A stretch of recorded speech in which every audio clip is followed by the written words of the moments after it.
നാട്ടുകാർ ചോദിക്കുന്നത്. Kerala vision news, Thrissur. Thrissur Enamakkal saint Joseph ഹൈസ്കൂളിൽ വിദ്യാർത്ഥികളുടെ സർഗവാസനകളെ പ്രോത്സാഹിപ്പിക്കാനായി സർഗോദയം 2024 തിരിതെളിഞ്ഞു. Cinema serial artist Girish Karuvanthala പരിപാടി ഉദ്ഘാടനം ചെയ്തു.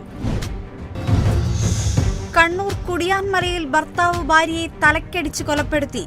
കൊല്ലപ്പെട്ടത് നെല്ലിക്കുറ്റി സ്വദേശി ഭവാനി. ഇരുവരും തമ്മിലുള്ള വാക്കുതർക്കമാണ് കൊലയിൽ കലാശിച്ചത്. തൃശൂർ പുന്നയൂർക്കുളത്ത് കാറ്റാടിമരം തലയിൽ വീണ് പരിക്കേറ്റ് ചികിത്സയിലായിരുന്ന യുവതി മരിച്ചു. മരിച്ചത് പാപ്പാളി സ്വദേശി ഫാത്തിമ. നാളികേരം പറിക്കാൻ ശ്രമിക്കുന്നതിനിടെ സമീപത്തെ കാറ്റാടിമരം കടപുഴകി ദേഹത്തേക്ക് വീഴുകയായിരുന്നു. ആലപ്പുഴ ചെങ്ങന്നൂരിൽ ജോൺ മെമ്മോറിയൽ ഹൈസ്കൂളിൽ ലോക ജനസംഖ്യാ ദിനം ആചരിച്ചു.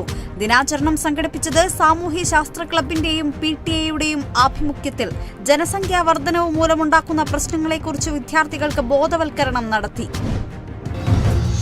പാലാ ഈരാറ്റുപേട്ട റൂട്ടിൽ കാറും ബൈക്കും കൂട്ടിയിടിച്ച് യുവാവ് മരിച്ചത് കളത്തൂക്കടവ് സ്വദേശി എബിൻ ജോസഫ്. മറ്റൊരു വാഹനത്തെ ഓവർടേക്ക് ചെയ്യുന്നതിനിടയിൽ ബൈക്ക് എതിർദിശയിലെത്തിയ കാറിലിടിക്കുകയായിരുന്നു. 13 വയസ്സുകാരിക്ക് നേരെ ലൈംഗിക അതിക്രമം നടത്തിയ സംഭവത്തിൽ 63-കാരൻ അറസ്റ്റിലായത് ചിറക്കൽ സ്വദേശി ഉമ്മർ.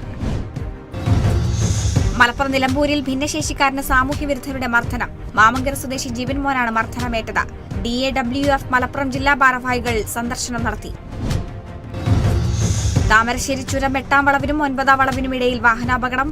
പച്ചക്കറി കയറ്റി വന്ന പിക്കപ്പ് ലോറിയാണ് മറിഞ്ഞത്. അപകടത്തിൽ ആളപായമില്ല. ചുരത്തിൽ ഗതാഗതം തടസ്സപ്പെട്ടു. കോഴിക്കോട് നന്മണ്ടയിൽ കൊപ്രാച്ചേവിന് തീപിടിച്ചു. ആനോത്തിയിൽ കോയ എന്നയാളുടെ കൊപ്രാച്ചേവിനാണ് തീപിടിച്ചത്. തൃശൂരിൽ കനത്ത മഴയിൽ റോഡിന് കുറുകെ വീണ തെങ്ങിൽ ബൈക്കിടിച്ച് ചികിത്സയിലായിരുന്ന ബസ് ഡ്രൈവർ മരിച്ചത് അരിമ്പൂർ സ്വദേശി നിജിൻ.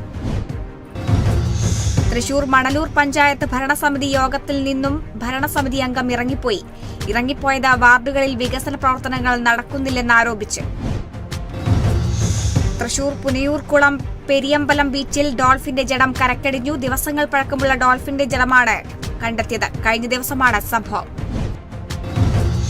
തൃശൂർ മണലൂർ മണ്ഡലം കോൺഗ്രസ് കമ്മിറ്റിയുടെ നേതൃത്വത്തിൽ കാരമുക്ക് വില്ലേജ് ഓഫീസ് മാർച്ച് നടത്തി. കാരമുക്ക് വില്ലേജ് ഓഫീസിൽ വില്ലേജ് ഓഫീസറെയും ജീവനക്കാരെയും ഉടൻ നിയമിക്കുക എന്ന ആവശ്യങ്ങൾ ഉന്നയിച്ചാണ് മാർച്ച്. ആലപ്പുഴ മുഹമ്മയിൽ കടമുറികൾക്ക് തീപിടിച്ചത് കാവുങ്കൽ ക്ഷേത്രത്തിന് സമീപത്തുള്ള കടമുറികൾക്ക്. തുണികൾ ഉൾപ്പെടെ പൂർണ്ണമായും കത്തിനശിച്ചു.